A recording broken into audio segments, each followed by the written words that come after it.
On a décidé pour cette année de vous faire un petit glossaire de l'acronyme LGBTQAP+.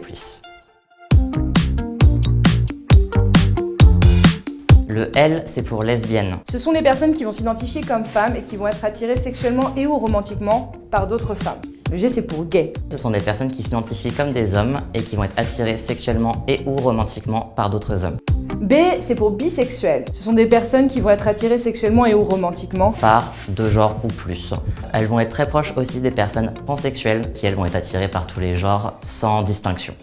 Le T, c'est pour trans ou transgenre. C'est une personne dont l'identité de genre ne correspond pas à celui qui lui a été assigné à la naissance.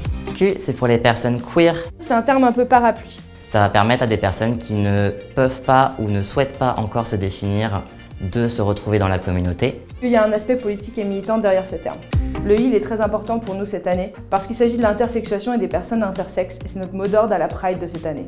Les personnes intersexes sont des personnes dont les caractéristiques sexuelles ne correspondent pas à la norme binaire, que ce soit de façon hormonale, génitale ou chromosomique, très souvent invisibles mais qui malheureusement pour ces personnes impliquent énormément de violence encore aujourd'hui en France. Le A, ça va être pour les personnes asexuelles et aussi aromantiques. Ce sont des personnes qui ne ressentent pas ou peu d'attirance sexuelle ou romantique. Le plus, ça permet d'englober toutes les autres lettres. On a aussi les personnes non binaires. Ce sont des personnes qui ne vont pas s'identifier à un genre ou aux deux à la fois.